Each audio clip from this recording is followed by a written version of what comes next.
Hey, everybody. Welcome back to Beneath the Beat podcast. Today, our special guest is Miss Anna Gomulka. She is an amazing, talented musician, artist, and songwriter from the Ann Arbor, Michigan area. She plays in the bands Honey Monsoon, Anna and the Bonsai, and Jazzy Robot. You can also check out some of her artwork at annagomulka.com. It's super cool. You can move around the art pieces a little bit and click on them. It's really, really, really, really unique. So without further ado, Miss Anna Gomulka, everybody. I want to start this off because your website, that was the last thing that Andy said, and your website is so fire. Did you build that yourself? Yeah, I did. Holy cats. Yeah. So what platform did you build on? Because that gallery thing is both we were going through. I actually built it on Wix. I'm one of those people that mess around with stuff way too long. When you're a kid and you're on the computer and you just change the desktop all the time and stuff, that's me still to this day. So it was just a function. I don't even remember how I found it, but it was perfect for kind of what I was looking for, especially for the art gallery. Because I don't know, art's supposed to be interactive, it makes it more exciting. Yeah, I really, really specifically enjoyed. We were looking at it the other day, and I was like, "Oh, this is cool." She's got her art right here, and I clicked on one of the things, and the gallery popped up. I was like, "Whoa, that was cool!" And then Zach's like, "Oh, you can move it around." We're messing around.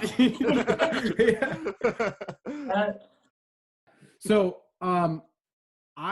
when we were looking up some of your stuff, I think I'm probably gonna slaughter the name, but Presk, right? Mm-hmm. So how did you get involved with them, and how did you start playing that kind of free sort of music? Well, Presk, to begin with, Presk is my friend Andrea's project. Andrea Holther-Cruz, she's played keys in Honey Monsoon, and Sam Naples also has played in Presk, and he also played in Honey Monsoon. So I've known both those people for a while. I would say we create freely together all the time. Every time we hang out, we're creating in some capacity, whether it's art or music or jamming or whatever it may be. So it's already very natural, supernatural. And then especially to set it up the way they did for the improvisation, we sat down and meditated before for a while and breathed together, and then began playing with no expectation and no desired outcome. But that's something I feel I'm pretty familiar with doing, just because that's a place of pure expression and pure creativity. And that's something I guess I've practiced for a while with the help of a lot of my friends. So yeah, that tune that you guys put out, it's on YouTube, the Winter Burn. Mm-hmm. Oh my gosh, that is just so ethereal and so beautiful. You could just lay there and be completely content listening to that tune. I feel that. Yeah, I love listening back to that, especially because it was made so momentarily, and because I feel it's sometimes rare for me to just sing. I'm always oh, let me see if I can do all three of these things at once. But being able to just focus on singing is really liberating, honestly, and it's something I've been focusing on a lot more lately, during quarantine, taking vocal lessons again. Ooh, and getting back into reconnecting with my voice, because it's my first instrument. Actually, I sang before I spoke. I'd have home videos of me lying around and singing songs. Yeah. So that's wonderful. You were born with it. Yeah. Born with it. So do you consider yourself a singer first then, or do you consider yourself a keyboardist or pianist or guitarist, or because I mean, I feel everybody has that instrument that they identify with. I know I play more than one instrument, but really I still feel I'm a trumpet player, Yeah, I feel these days I try to just say I'm an artist. I'm a sound artist, I'm a visual artist. I mean, voice is the closest thing to me,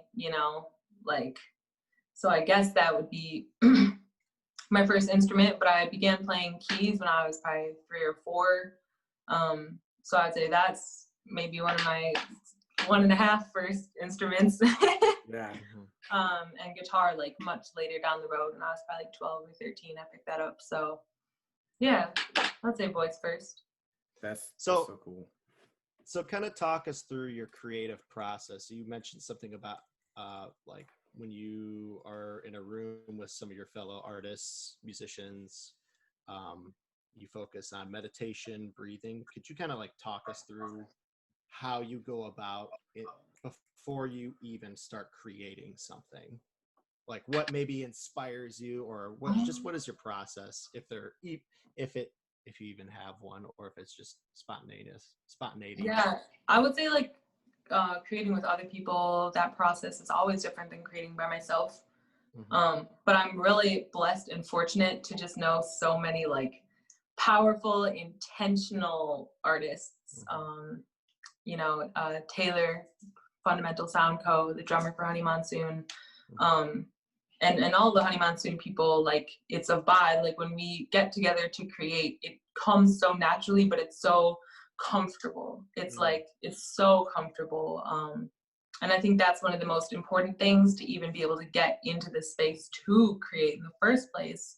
And then being able to like translate that into creating with anybody. So then taking that same comfortability and being able to feel that out, or try to find that when I go to a jam with 10 people I've never met before, that type of thing. I would say creating with myself, just by myself, that process sometimes is like impulsive, but a lot of times it does really require me to like step back and get in touch with myself, get in touch with my body and my mind and my spirit.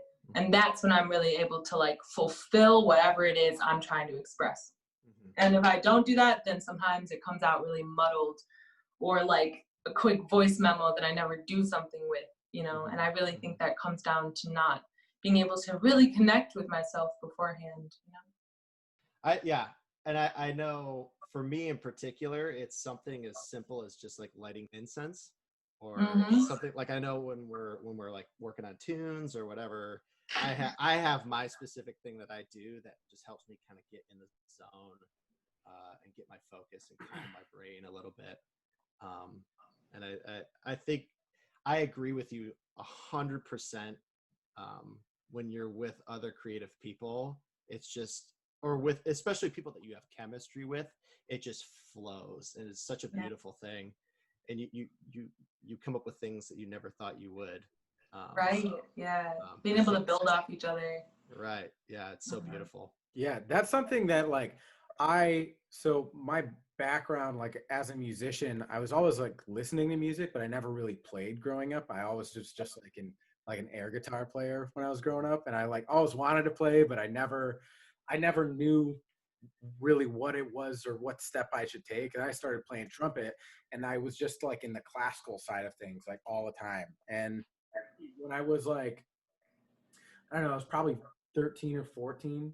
I was probably 14 when I met Haruki. And his approach to music at that point was just so completely different to anything that I had experienced before. And I was like, man, whatever this guy is doing, I want to do that, And then when I started playing with paddle bots, getting into like a rehearsal with you guys, it's like every single time it starts just with us just talking, having fun, and then somebody starts playing something while we're talking, and then it just builds into like a mini song. It's like such a cool experience, just to be there. Yeah, and then Anna, what you're saying, like then making a quick voice memo. I know for me in particular, I just turn the phone on and let it run for a while, just like record, whether it's like the conversation or like, because what Zach's just saying, it'll just all of a sudden they'll just go into a song or into a jam or something. Yeah.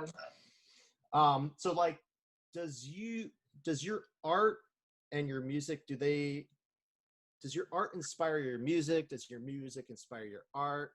Is it kind of that thing, or are they like talk us through that a little bit? Yeah, they definitely have like a direct relationship. Sometimes like art is like the way for me to express when like either I'm not able to create music, or like low-key I'm just shitting on myself because I think nothing sounds good. And it's like, oh, like I can't take the keyboard anymore. Like everything I play is like same old stuff. So being able to like paint or draw. I work with ceramics too. I've been doing sculpting, and like, I don't know, that has allowed me to like still express myself in just like a different form. And sometimes it's easier to get those emotions out.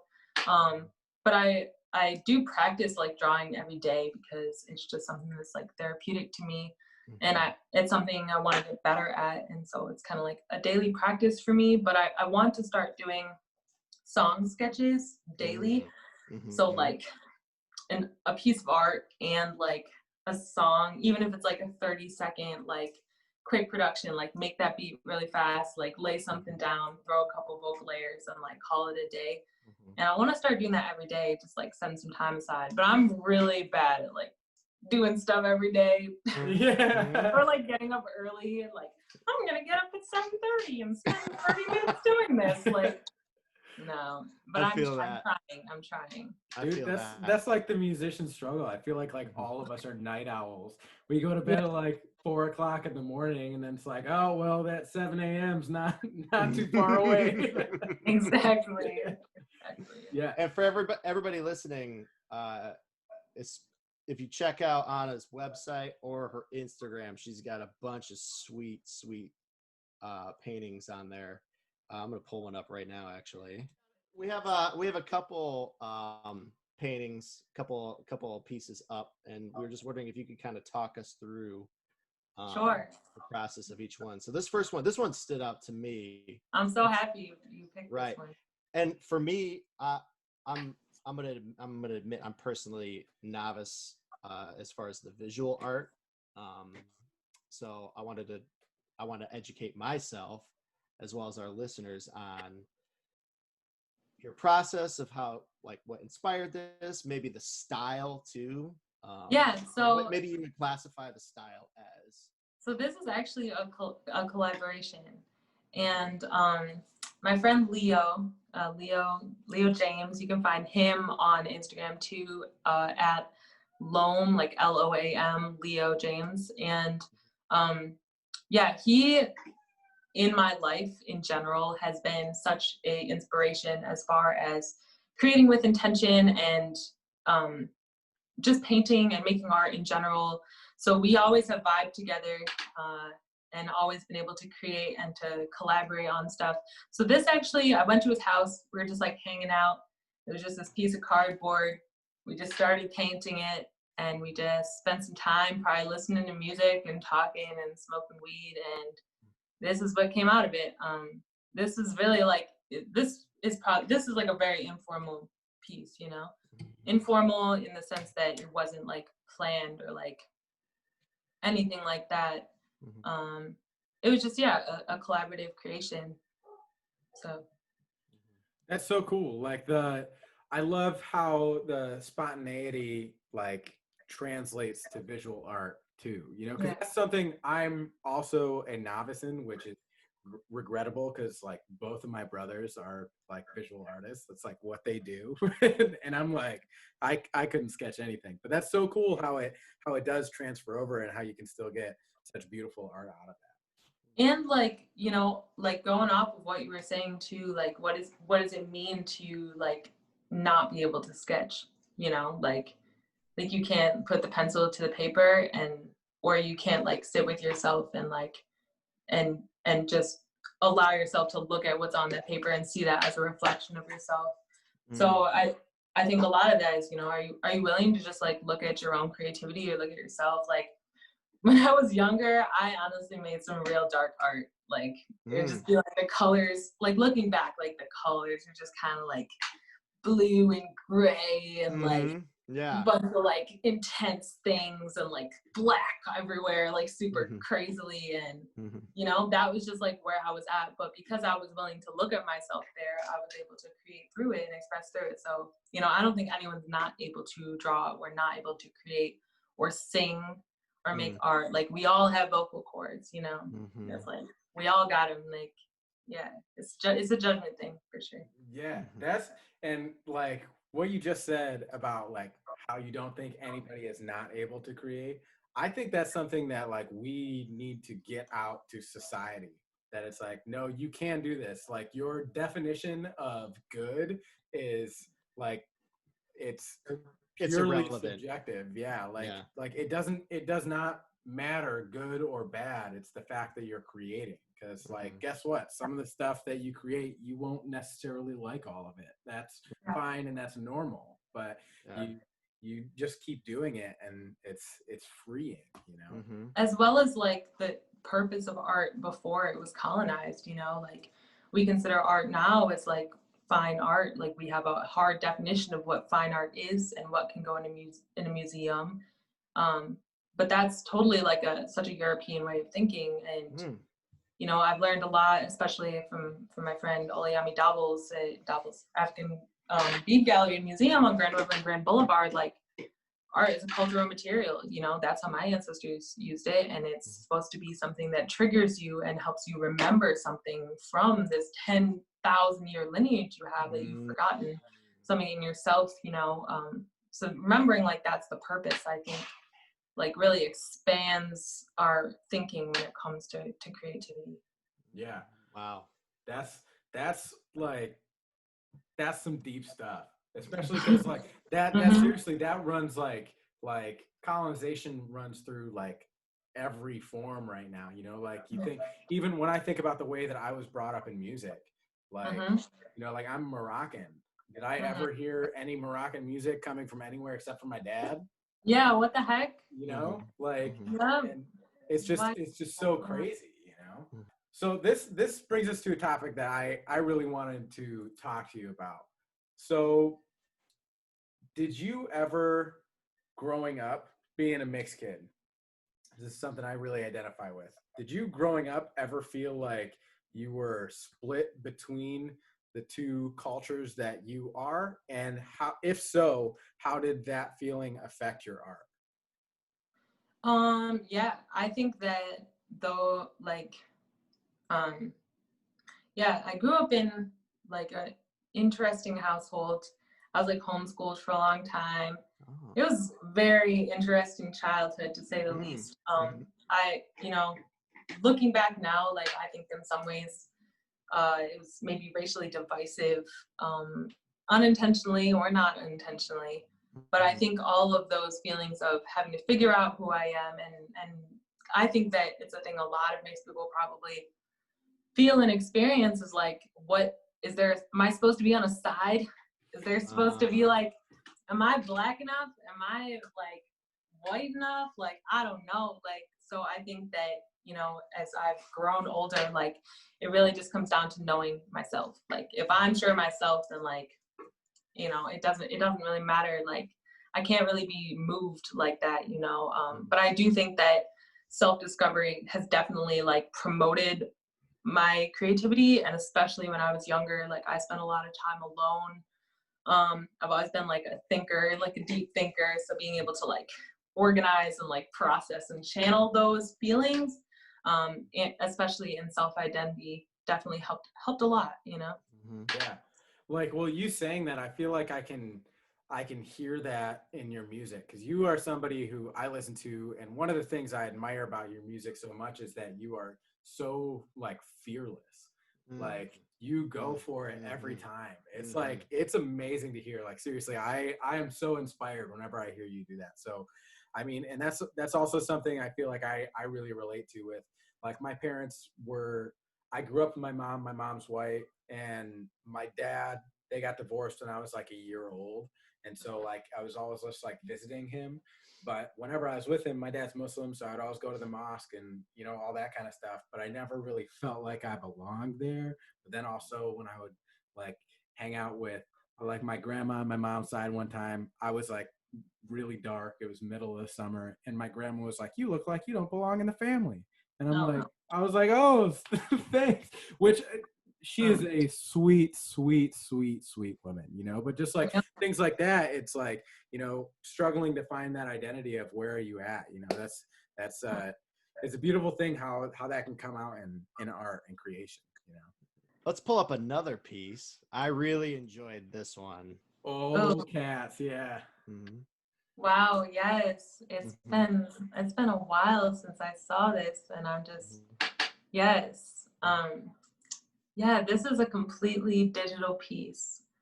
and I took a lot of photos.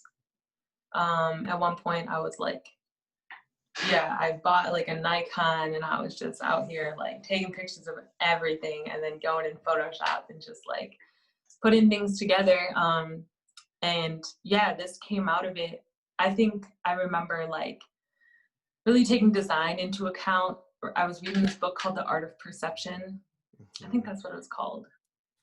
And it just talked about like design elements basically. So I was in this super like geometrical thinking period kind of. And I all Photoshop. That's so pretty. It's so pretty. The dark purple and the dark blue, and then on the opposite end, like the brighter colors on top of it too, just blends super well. It's just aesthetically so pleasing to look at. I was like looking at it, I was like, wait, Andy, what were you like?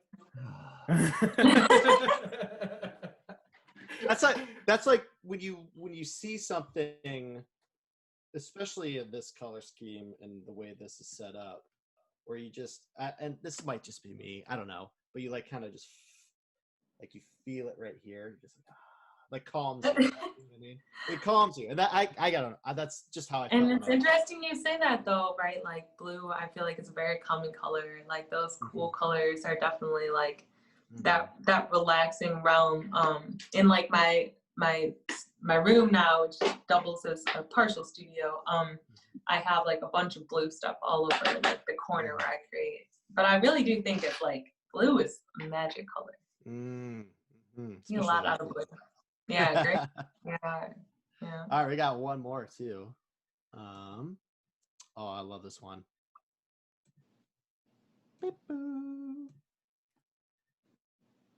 And again, for everybody that that's listening, we're going to post all of these links on the description. So this one was quite some time ago. I don't remember really like where I was at or like what I was thinking in this space. Kind of like now, like looking at it, like I'm getting like a woman. I'm definitely getting like a woman vibe. I think the I don't want to say simplicity, but like just how there's a lot of space on the picture, and you can still make out what like a representation of a person. I think that, and it's hard to put into words, but I think the space that you left on the page itself makes it so unique, you know. And this is just me. I don't have any experience when it comes to visual art. I don't know how to describe. I can't be like, oh, it's the style of blah blah blah blah blah. I'm just like telling you what I feel when I saw it. I was like looking through so many pictures. I mean, I love it all, but this one in particular was just like very. Yeah, I know what you're saying. Like, especially about the spaced out thing. Like, we had a lot of feelings like separation, kind of. You know. Yeah.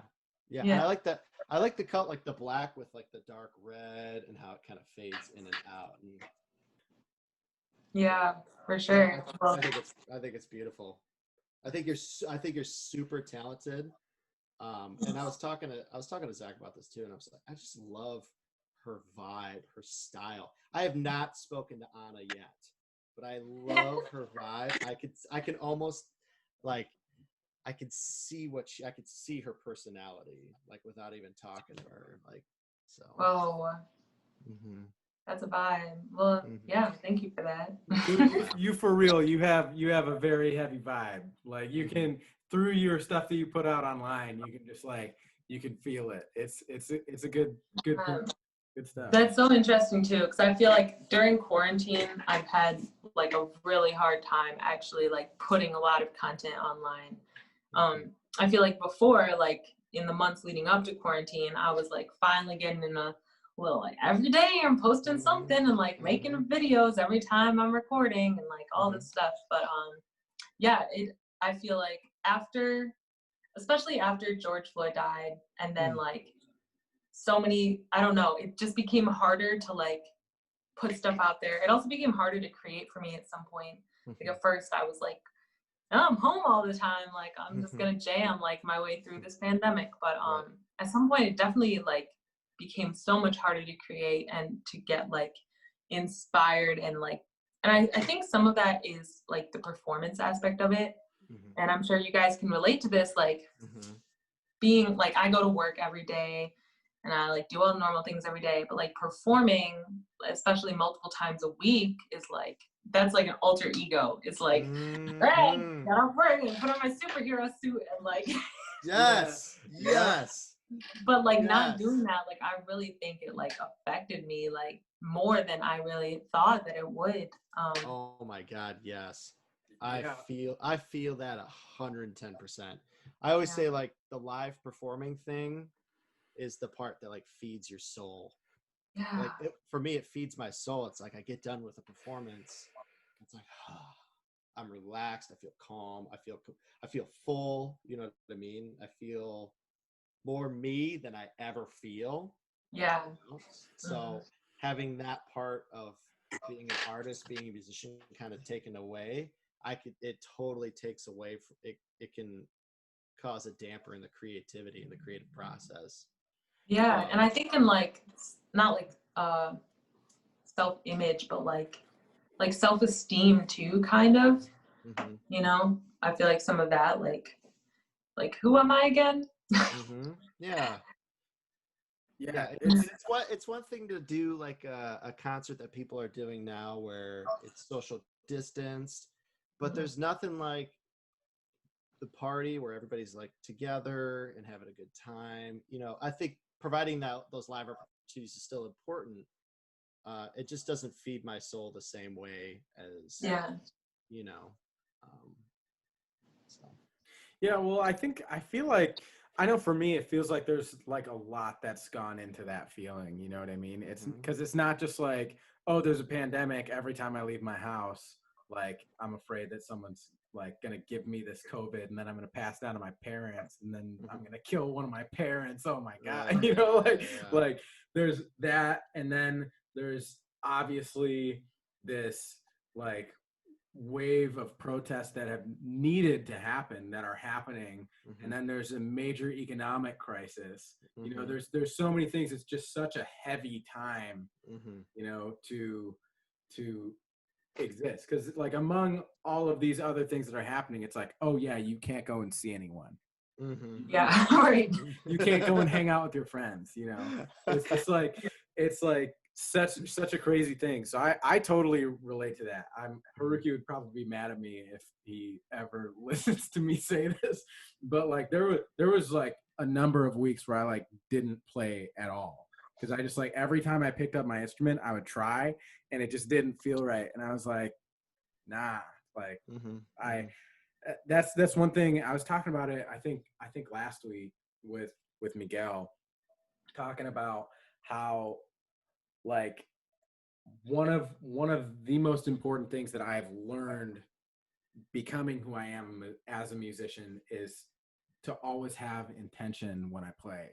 And if there's not that intention there, that I'm just playing to play, then it's like, then why am I even doing it? You know, it doesn't feel great when I'm done. It doesn't feel great while I'm doing it. So, you know, it's about being in that space. So, yeah. Definitely. Yeah, I feel that same way too. For me, when I'm playing, I feel like that intention is set through goals. So I like have a journal that I keep specifically for when I'm playing, when I'm practicing, like things that I'm working on, goals that I'm setting, so that has that intention, so I can look back. I feel better because I'm challenging myself to do different things. And B, there's a sense of accomplishment because I had these goals that I set out to achieve too. And I think that's super important. That's kind of what's been keeping me going. You know, for me in particular, the payoff is obviously the live show where I've been working on these new things, and now here's the payoff. Everybody gets to see me at a different level, you know. So now the only payoff that I have really is just the self-satisfaction that I'm getting better. Yeah. At least I think I'm getting better. Yeah, that's real though. I think if Mhm. anything, at least to be able to come out of this time period like better than we went into it, Right. is definitely a goal. Yeah, in some way, even if not technically. Yeah. Yeah. Well, it's just like I feel like there's in times of like extreme turmoil, there's so much growth that can happen. Hey, Yeah. were you self-taught when it came to guitar and piano, or did you take lessons, or? I took piano lessons until I was probably like 10, 11-ish. And then I kind of fell off. But I still played. I would still play all the time. Had a piano at my house. And I got my first guitar when I was like 13, around my birthday. And I took one guitar lesson. And I was just like, no. I was like, I just couldn't vibe with it. Like, but I've always kind of been that way. Like, I like learning a lot. Right. I love to learn things. So I'm like, I just started learning songs and learning covers and just kept doing that every day. I was like playing stuff, writing a song with the chords I knew. And then it all really came together a lot more like in college. And when I started playing with bands and things like that, where I started like shedding more and like, I was like, okay, I should probably like learn, the modes and like all this stuff. And then I did take guitar lessons for a while from this guy that like taught jazz studies at Washtenaw Community College. And so I took lessons from him, and he, gave me the real book and was like, all right, let's get going. And like, I did that for a while, and then I stopped taking lessons. I tried taking piano lessons again recently from someone I really admire, Alexis Lambre. She lives in Chicago. You guys know her. She's a phenomenal keyboard player, vocalist. But it's hard for me sometimes, like with teachers, like, I don't know if it's what I put on myself or like, I don't know. Sometimes I'll be like super into it, super motivated, and I'll start taking lessons, and then like, I like won't practice and I'll like freak out about the lesson, or like, I don't know, it's just weird for me. And so I've always found like YouTube University is like I love YouTube. It's like everything I ever wanted to know really about anything, but especially music. It's like there are so many resources. And so I really love just like sitting down with my keys and like YouTube, like learning licks, and that's like my jam. And then I started taking vocal lessons recently from Athena Johnson, who's a super phenomenal artist, and she also owns Blackstone Books and Gifts and Ipsy. And yeah, she like our vibe is really great. I feel like it's been a while since I met a teacher that I just vibe with like on a personal level, and it makes it, and she's a wealth of knowledge, and it's like unlocking an instrument that I've never spent time like working on my voice, like really. And I grew up in like choir. My mom was a choir director, so I did that, and I did musical theater in high school, and obviously I've always sang and stuff, but I've never like really focused on like growing my voice and what that means, like what my voice can actually do. And it's really, I'm like learning more than I ever have. Like I have always loved to sing, but I didn't know like my voice could do this stuff. And I'm like, so it's pretty cool. And it's also kind of opened up some doors for me. I'm taking a course, the Jasmaya Horn course. You guys know Jasmaya Horn, check her out. Literally one of the best jazz vocalists ever. And I'm not saying that, like, there are so many good jazz vocalists that have lived before and now, but like, yeah, Jasmaya Horn. So she has like a course that she put out in a book about jazz vocals, about life and singing yourself, and promoting yourself as like promoting your own creativity. Yeah, all sorts of stuff like that. So I'm really excited to do that. It's definitely a great learning opportunity. So. Wow. That seriously, that shocks me a little bit. Like, I can't believe that you have like never like super dove into your voice, because your voice is like unbelievable. Like unbelievable. Like so good. So good. Yeah, thank you. I know, it surprises me too. I'm like, why have I never done this? Like, yeah. I think it's so important though too, because you're saying you took a guitar lesson. You're like, this is not it. It's almost like when you're looking for like a therapist, like a music teacher. You got to find somebody who you 100% gel with, and somebody who wants to nurture your curiosity. Yeah. Which is that's the telltale sign of a really, really good teacher. That's somebody who's just like, no matter who's coming in the door, okay, you're learning your C major scale, blah blah blah blah blah. It's like, maybe this kid wants to learn the Led Zeppelin tune, you know, and through that you could foster like, so this Led Zeppelin tune, you got the C major scale, so we're gonna learn that, and then you can play this lick right here. You know, it's like fostering curiosity. I think is super important. That keeps people inspired. That's so true. Yeah, I have started teaching recently too. I've like done some teaching before, like little kids and stuff. But I've actually like, now I'm working with just 2 students who live in Ipsy, and they're both like pretty young, like 7 and 9. I'm teaching the piano and eventually guitar, but it's really fun too, because I feel like like I literally teach them piano Thursday mornings, and then like I go to my vocal lesson like right after. So it's like I teach and then I get to like experience like learning. So that's really cool. And actually with them, like same thing, like fostering like, I don't know, like imagination and all this stuff. We're like gonna write a song and then go to Fundamental Sound Co. and like record it in like 4 weeks. So we didn't be really awesome or a complete disaster, but very fun. That's so cool, absolutely. though. That's so cool. Like I wish when I was growing up that some of my teachers would have done that kind of stuff. Yeah. You know what I mean? What a unique experience for young kids. Yeah. They're gonna remember that for sure. Yeah, and that's inspiring too. Like when you can just like when you can listen to something that you made. Yeah. Like, I remember my brother and I when we were really little, but way before I played any instrument, we had like a little keyboard in the house, and it had like a record function on it.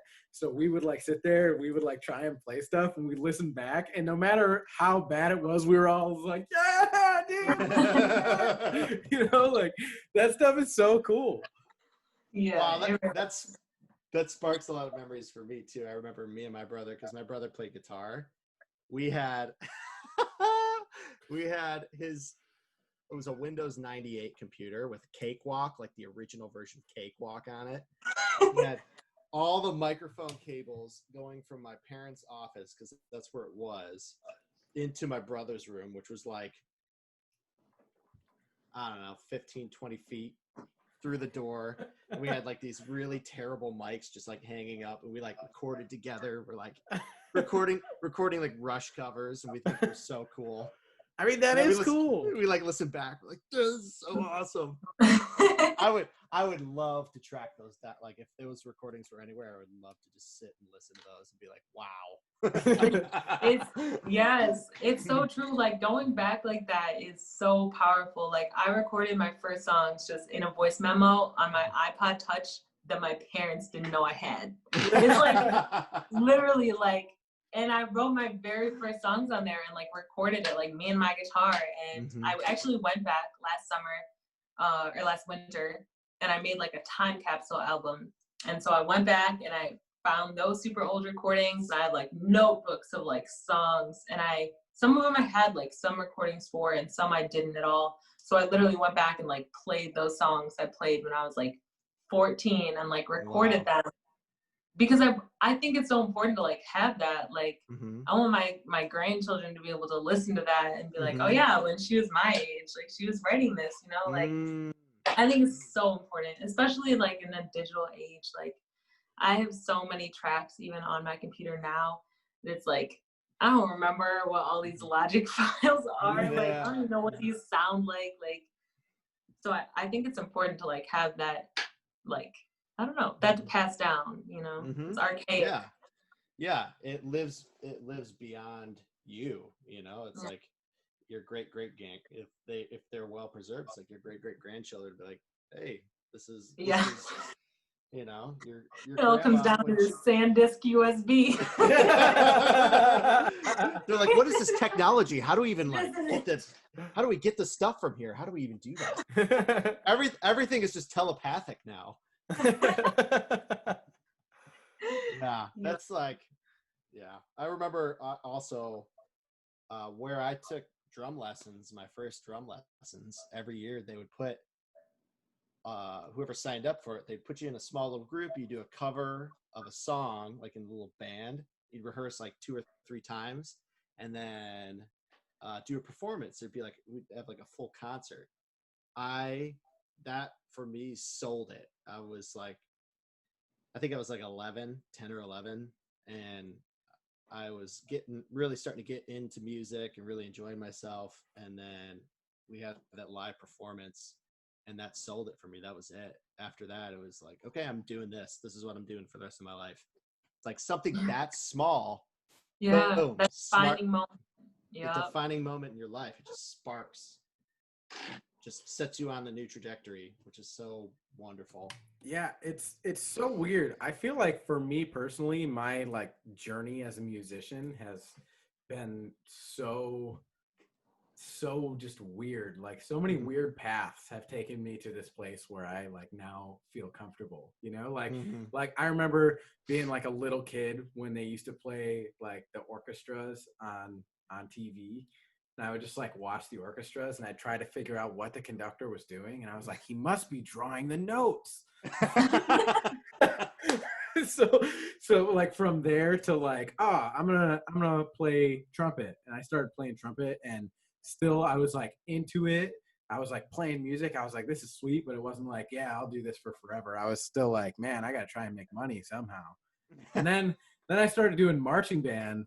And marching band is like what sold it for me. I was like, man, I'm gonna do this for forever. And then I was like, wait a second, you can't do marching band for forever. What are you gonna do after that? You know? And so then I met all you guys, and it's like it's just crazy. And I feel so proud to have those things that are recorded, you know, that I can show, you know. I don't know if I'm ever gonna have any kids, but if I could show like young ones that are potentially adopted at some point in the future, and you know, like things like that, I think that's super cool. I'm so proud to have those things. So Anna, you played at the Bernie Sanders rally, or as Zach would say, the Bernie Randers. Oh my gosh! Yesterday we were talking about this the other day, and I was like, "Oh my gosh!" I said the Bernie Sanders Randers. I was like, "What just came out of my mouth?" Like, right we are now? going to say that instead. Yeah, that was crazy. I didn't like. There was no application, like nothing. Like I don't even know who. I don't even know who was like, who recommended I play. It was completely like I got a call like 3 days before I was at work, and someone was just like, hey, like, yeah, just got your contact with someone wondering if you want to play the Bernie Sanders rally. And I was like, yeah. That's so cool. I think so. Yeah. Was that was in Ann Arbor? Was that what that was? It was in Ann Arbor. Yeah. It was on the Diag, and which is crazy, like 10,000 people there right before like right before you're literally not allowed to see anybody outside at all.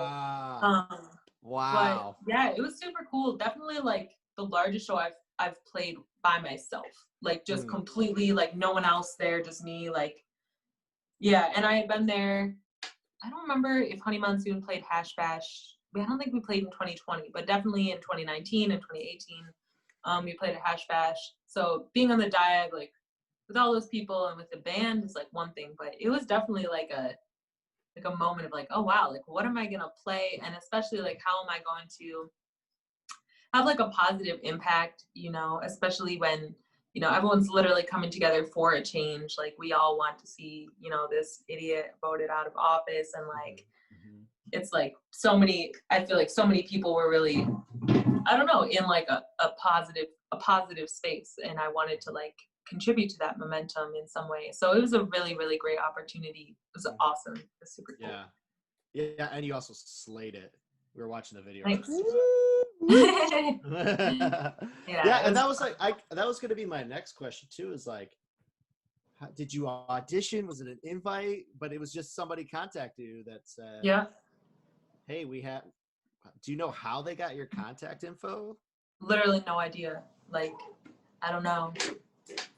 I guess you know, when you're a talented musician and you market yourself correctly, some great things happen. Yeah, and you know, like I'm really so thankful to like everyone in the community that's ever even just like listened to my music or like supported me playing music. You know, I feel like Washtenaw County is a really, really great place, and people really care about each other and support.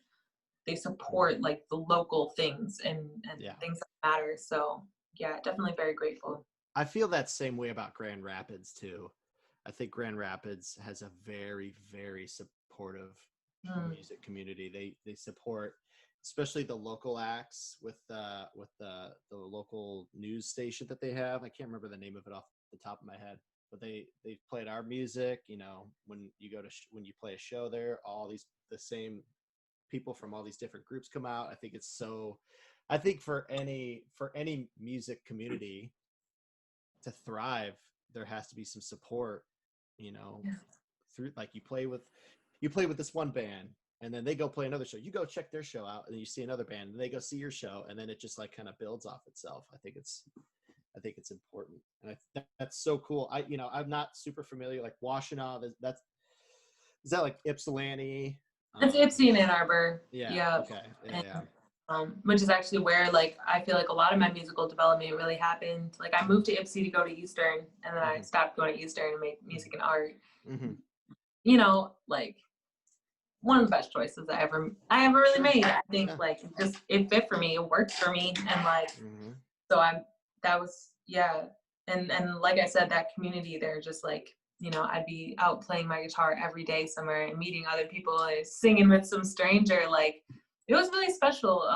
And now like I live in Detroit now. I've lived here for a while, and I gotta say like the community here is equally as strong, equally as like rooted in music and music culture. And I think a music culture that I almost like relate to more. Or it's like I feel like my expression is like not able to be taken more seriously is not what I mean, but like I don't know, I feel like it's easy to see my reflection in the expressions around me, you know.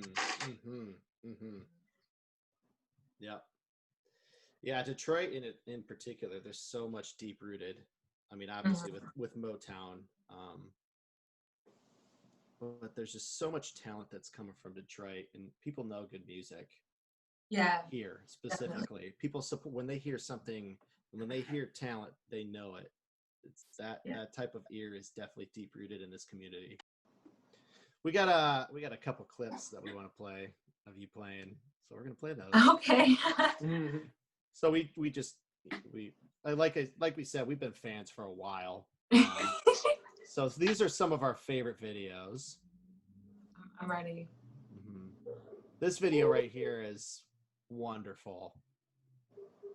Wonderful. Check it out for everybody. Instagram, Anna Gomulka. Here's one video from her Instagram.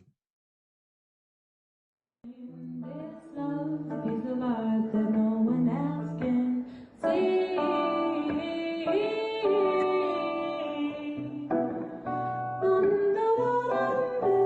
No one else can see. No one else can see.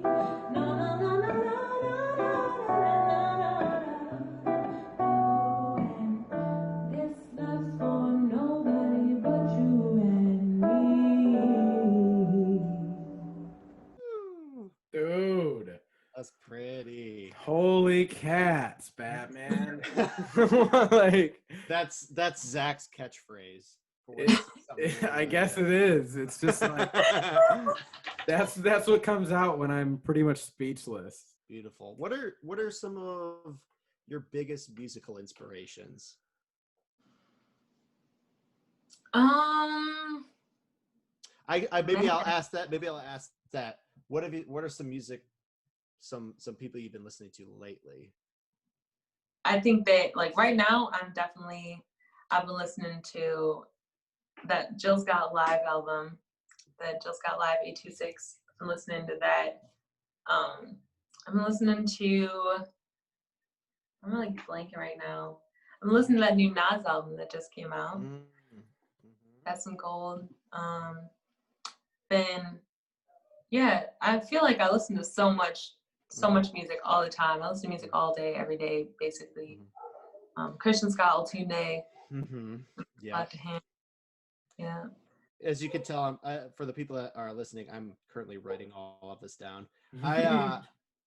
For me in particular, I just love your sound, and I was just curious as far as who maybe helped develop that sound. You know. Yeah.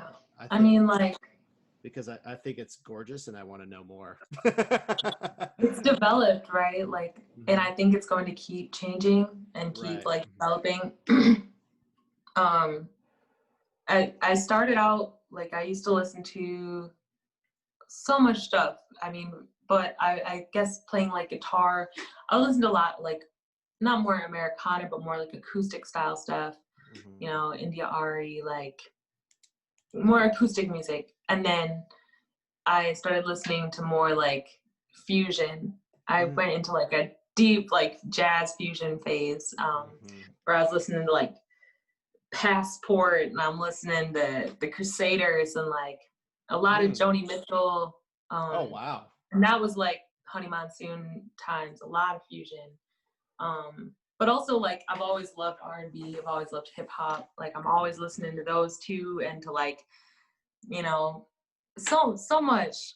I feel like every single genre, every kind of music has really inspired me. Like, I don't know. And now I feel like my goal is to like, I mean, I listen to a lot of electronic stuff too. And I feel like that's kind of my more recent music has been like a fusion, like electronic and R&B. And that's like what I'm trying to meld together into this like world music, rhythm, electronic, ambient, ethereal, R&B sounding thing. But really, like, before I can even consider putting a project out, it's becoming so much more clear to me. I just need to know like who I am and like be able to, like, I don't know what my sound is gonna sound like still. You know, if I'm being honest, like I don't know what that sounds like yet, but I want to, and I want to like know that and then create through that and then put that out to the world. But it's taking me a second to really like figure that out.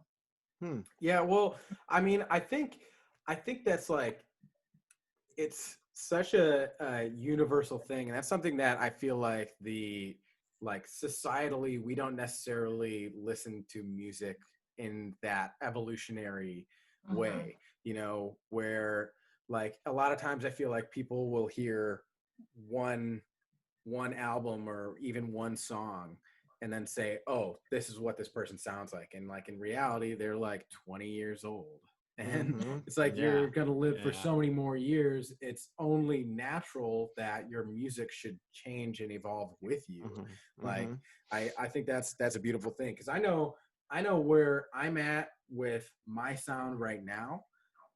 I am a lot more comfortable than I have been in, let's say, 2 years ago, even a year ago. I'm a lot more comfortable than I was then, but am I at the place where I want to be yet? No, it's like, it's that dragon that we're all chasing, you know, like always evolving, always moving. There's always that thing that you listen to and you're just like, oh shit, you know, like there's always that thing. So there's also, and there's also those groups that kind of, I don't know if you guys feel this too, but your sound develops, you're developing as a musician, and then you listen to a group and it just completely changes your trajectory. You're like, yes, whoa. yes.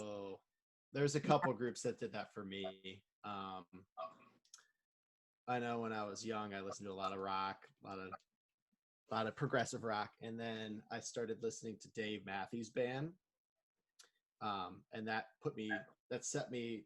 Oh wow, there's like horns. Like the drum set player's killer, and then jazz. Boom! Like I went to jazz, and then, you know, now I'm diving into Ray Hargrove and yes, the RH Factor. The RH Factor. That's my travel music. I travel. First thing I throw on.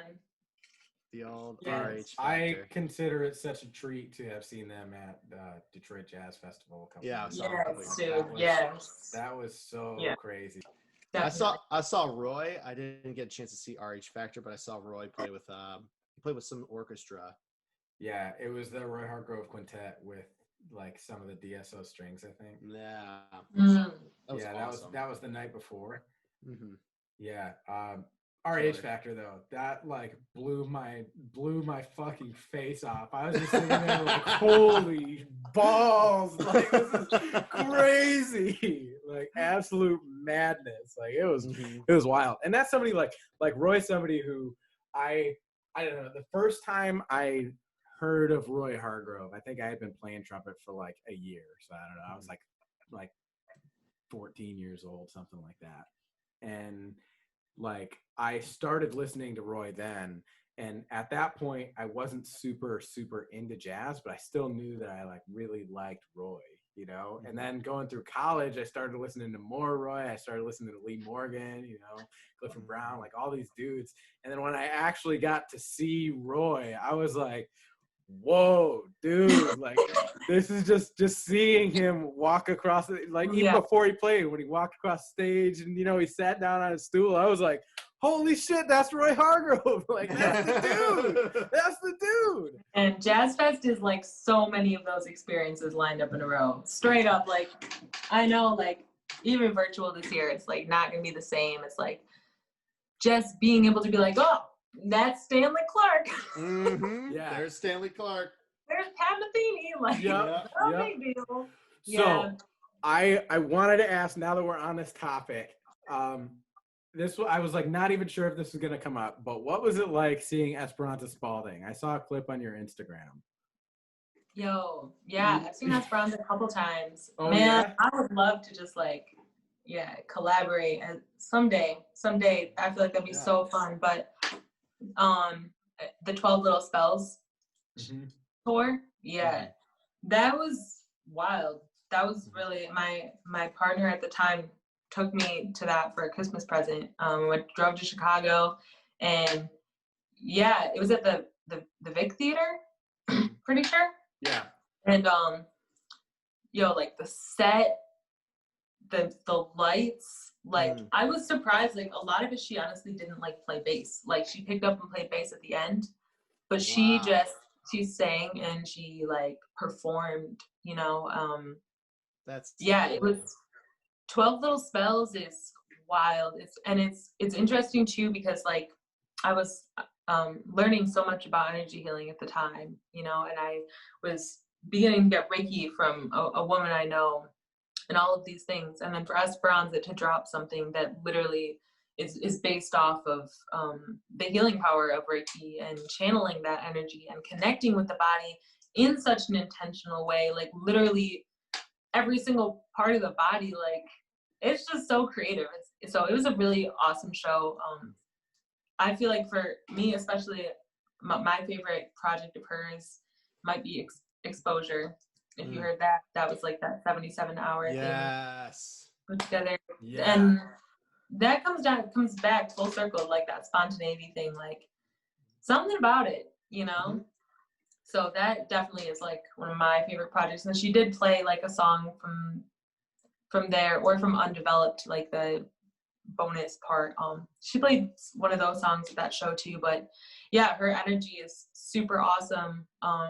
Same with, I saw Erykah Badu last summer, and same level of like, and Herbie Hancock, like same thing. Yeah, we saw that. Really, so many of these people where it's just like their energy just is so like, it's there. It's like grounded. And Erykah Badu especially, like when I saw her play, it was like the silliest lineup leading up to her. Like we had to get through Juvenile, we had to get through like Goody Mob, like past their prime, and it was like Badu, and it was like such a good show. And like 30 minutes in, she said good night to everybody. No. And like half the people at Aretha Franklin left, like half of them. And then she performed for like another hour after that. And we were all like really close up. 30 minutes. She said, good night, everybody. She said, good night, Detroit. Thank you for having me. And like started to play like you know, an outro song, and the people left. Of course, we stayed like drooling, like, and then she like kept going, and we just like she just kept going the whole time, and yeah, man, it was so cool.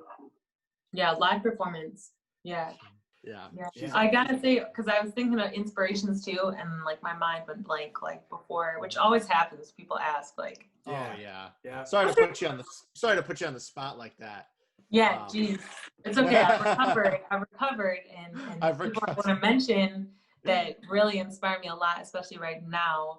Georgia Ann Muldrow and Dwele always. Like I love Dwele, and I feel like especially with my music now, like I don't know, just his melodies and like his feeling. Like I love that, and I want to be able to express that kind of feeling. You know, I think.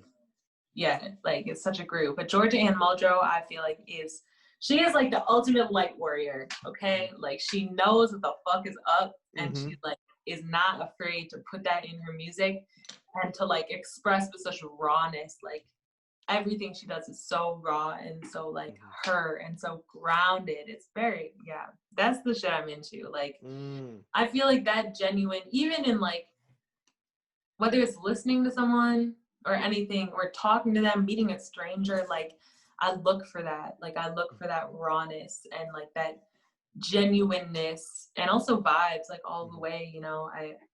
But I feel like being able to hear that in music is a really, I feel like that's what really makes us gravitate towards certain artists or certain I 100% agree.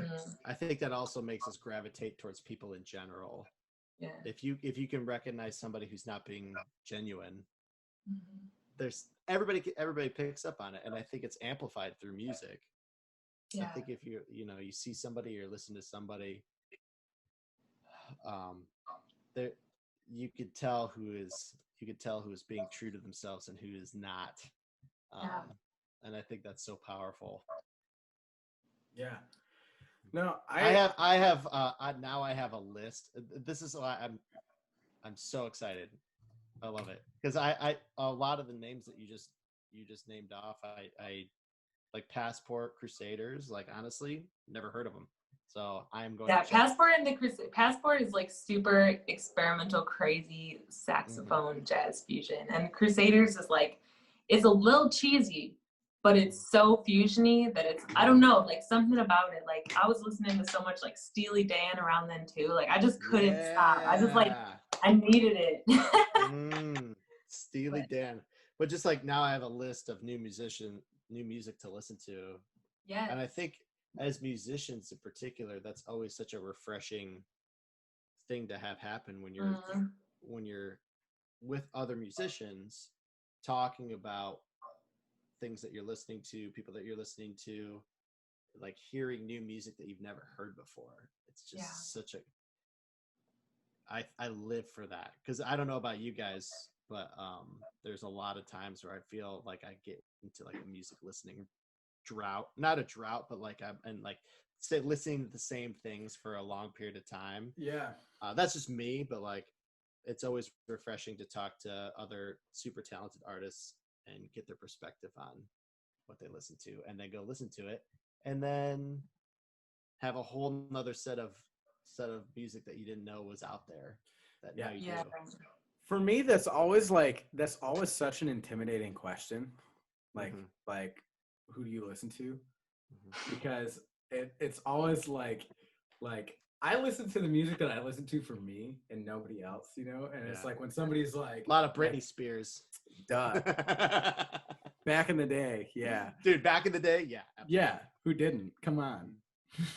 but you know, it's just like I don't know, maybe this comes from like when I grew up, because like when like rap was getting like really big, I was in middle school and I didn't really listen to rap a whole lot. Like I grew up when like my first intro to like music was my oldest brother, who's like 7 years older than me. He was like really into Bob Dylan, so that was like like the first music that I got. The first album that I got was Chicago, you know. Nice. And so I was just like into that side of music. And then when I got into like my angsty teen years, I was like listening to a ton of Avenged Sevenfold and My Chemical Romance, and Used, and AFI, and like all these different groups. But whenever like I would try and show somebody like a 3 Days Grace tune, they'd be like, "Dude, this sucks." And I was like, "What are you talking about? This is so awesome!" Like, dude, this rocks, man. What are you talking about? Yeah, but and I feel like that made me like so self-conscious to like what I was listening to. So it's really interesting to just like talk about that and actually see what other people are listening to, and also getting to that point for me personally where it's like when somebody says, "Hey, what are you listening to?" and I can like unapologetically say the Staves. Like that's it, like I think that was a really important thing, Speaking of new music, Anna, you got a new single out. Vertical. Yeah. So like my idea, I'm trying to put a bunch of demos together. So this is like, I want to like sneak release like a few of those on SoundCloud as I work towards like more official releases. But yeah, I just felt like it needed to be like shared. Like I wanted people to hear it. And yeah, it was a vibe. I think I made it like right at the beginning of quarantine. Yeah, Vertical. And it's part of like that experimentation and finding what On in the Bonsai sounds like. But yeah. Do you like it? Yeah. Oh yeah, absolutely. Yes. Yeah. It needs some better drums. But that's the thing, is I'm hoping to like make these demos and then have all my friends that play like so incredibly well come and like play on the tracks, and find someone to help me produce them in a way that pushes me just beyond like what I'm hearing, and so I'm looking for all that to manifest. But Vertical's the start of that. That's cool. That's so dope. Yeah. That's so dope. Yeah, we're listening to it, we're like, woo-wee. It's like, yeah, I it's hard to put into words. It's kind of like what you're talking about with art in particular, or what I was saying with art, where it's hard to put it into words. That I feel like it sounds like just a combination of so many different ideas put together. It's like a melting pot. Yeah, like a collage. Right. Yeah, and that's kind of what I go for. I try to layer stuff in that collagey way. Yeah, definitely. Yeah, it's like, well, go ahead, Zach. What you were talking about was like the collaboration. You're like waiting for these people to come in to push it to like just outside of what you can hear right now. I love that shit. I fucking love it, because like that's like I feel that so often where I'm like I'll play something and I'll be like that beat that I just put into GarageBand, that's cool, but that's not there yet. But I don't know where else. But then, if Andy were to come over here and he'd like lay it down, I'm like, dude, the shit. You know what I mean? like yeah, and I think that's like one of the coolest things that I've really gotten experience through learning how to produce, is like like what I can hear, like how far I can push myself inside, like what I hear, like how I can fill it out, and what those layers even sound like. And what the most challenging part, I guess, for me, like as someone who didn't really have any production experience until recently, is like how to make it sound like what I'm hearing. Because it's like, yeah, then I threw that kalimba in there and it sounded like shit. Hey, at least you tried though. Throw a bunch of stuff and like, I don't know what these plugins do. We'll give it a go. Like, it's so fun. Yeah, exploration, discovery. I almost feel like in a way that going through that process without having like a bunch of prior background of like producing and everything could like easily create some very, very unique different things than if like you went to school for production. It's like, well, you have to do X, Y, Z in order to get X, Y, and Z. You know what I mean? It's dude, that whole thing. It's like so this is gonna sound weird, okay, but I have like studied Haruki. like this dude, he's so good at so many things, and this Who? is who? Yeah, the goal is to like mention him on every single podcast, and like not bring him on for forever, so everybody's Or like, just who's not, this or just rookie not, guy? Right. or just Right. not bring him on ever. Yeah, never. No, but like seeing all the stuff that he does, it's like I'm always thinking like, for one, he's great at video. He's also really good at animation. He's incredible at like recording and mixing music. He's incredible at so many different instruments. And I'm like thinking about it, I'm like, how is he so good at so many different things? When I'm thinking about it, I'm like, what it seems like it probably was, is he was just sitting there figuring out how he could make this thing that he wanted to make, this one product that he wanted to make.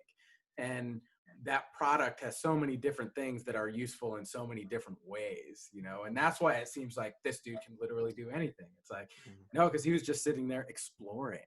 He's exploring and pushing himself. It's like, that's such a beautiful thing. I love it. Definitely. I say beautiful thing a lot, don't I? It's a beautiful thing, man. It's a beautiful thing.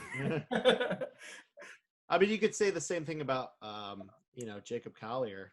Dude is completely self-taught, just exploring, having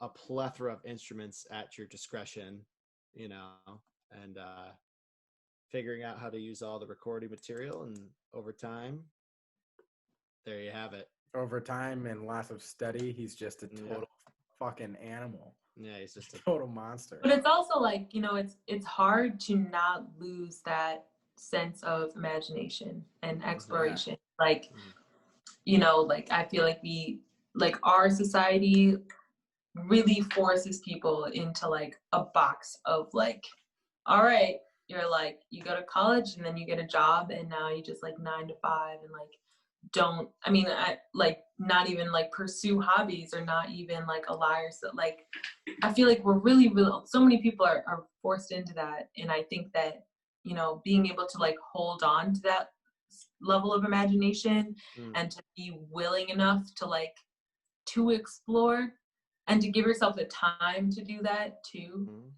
I think it's really rare, but like, yeah, how can we all get to a more like explorative, imaginative, playful space? Like it really comes down to play. Even like playing music, it's like we're playing. We don't think about it like that, Yeah. Well, and I feel like it's so hard too, like as an adult, because you have so many other stresses, like how am I going to eat? I got to go to work. I'm at work. I'm coming home and now I'm exhausted. I just want to sleep, but I got to do the laundry, like all these other things. It's just, it's so crazy. That's sort of like a really interesting conversation to have, is how, like practically, how do you think we could get to that space? Yeah, I think it's practicing it, Like, I think what you said too, like making time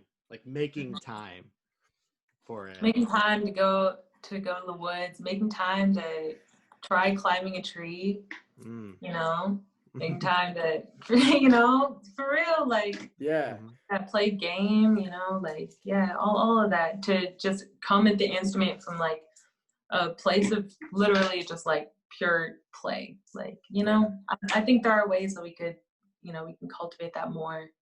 I think a lot of it comes to like connection with our bodies too, like, like children literally like run around or crawl around and explore themselves like all day long. And like at some point we stop exploring ourselves like that, and I don't think that should really happen. Like, I think that the more we do that, like the easier it becomes to be in those places of play and to remember that, and to remember, I think like right now I'm getting really into food justice and farming and growing food, and it's like there's play in that. Like there's play in like weeding all these plants and seeing this big ass spider and being like, whoa, that's so cool. Like I'm just gonna watch this for a second and like try to pick it up, or like, it's all around us. Yeah, and like taking a second to just be in awe of something, whether it's a spider, whether it's a plant growing. Yes. Really think about how amazing it is that the earth can produce food just like that, like out of the ground. It's just such an amazing thing. Just having that wonderment, that childlike wonderment. Yeah, standing in the rain. Yeah. Yeah. Mhm. I think that can also translate to just gratitude, Yeah. Just like taking a moment to be grateful, like I'm so grateful that I live here right now and I get to spend time with my parents through this pandemic, where there's a lot of people who haven't been able to, see their families or anything like that. It's like I'm so grateful for that. And that's actually an exercise that I've been trying to stick to, like at least once a week. I try and write down like the top 3 things that I'm grateful for this week. Because it's like, if I feel like if I do that, then that's going to put me in a mindset where I can go and actually do the things that I want to do, because I know the things that I am grateful for. Right. It's so interesting you say that too. Do you guys know who Kenny Warner is? Oh No. Yeah. He's this piano player and like teacher from Berkeley, and he also does like online like courses basically, but he's like he wrote a book, right? Yes, he's a wizard. And like in all of his courses and like classes and stuff, he always talks about that, like he focuses on like how we approach the instrument, and like if we're thinking or if we're just playing, like focusing on like what we're playing or how we're feeling, and then like being able to express gratitude through that playing, being able to channel and like connect that intention to channel with whatever universal power it is, that being able to accept that that is the force that's allowing you to play, and then being able to like be grateful to that. And like as soon as you start thinking any outside thought, he always instructs you to stop playing, drop your hands, and then like start again.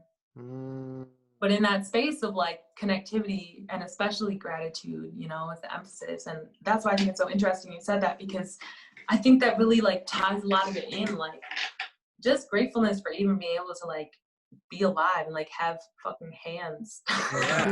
Yeah. It's the truth though. There's so many people that don't have that. Yes. Yeah. So Kenny Warner, he wrote Effortless Mastery. Effortless Mastery. Yo. Yeah. Crazy. When I was at my last semester of music school, I had to take this class called Trumpet Pedagogy. And for the last half of the semester, my professor basically said, hey, here's this project. I need you to, at the last trumpet studio, you guys are going to each do a 15-minute presentation on anything that you choose related to trumpet playing. And I chose the biggest thing that I had struggled with, which was not actually playing the trumpet, but with the mindset of going in and playing the trumpet, and I read that book, and there's a CD that comes with it. It's like meditations and everything like that. Going through that was like crazy, like totally changed my playing. Yeah. It really, I feel like, reminds you of like why we're doing it in the first place, I feel like that's, it makes it easier maybe to feel fulfilled. Yeah. And I mean, that's really fulfillment, right? Like that's like when it feeds your soul, right? It's fulfilling you, it's fulfilling a purpose, and that's something that I feel like so many of us in this grind of being a musician, because navigating the industry is not easy, and trying to get better at your instrument involves so much of you saying, well, that wasn't good. And, so many people get so caught up in that, and, taking that second to realize what is the purpose is so important. Are you having a good time when you do that? Like, that's what's important. If it feels right, it's right, yeah. Good shit. I'm gonna buy that book. You should buy that book. You really should.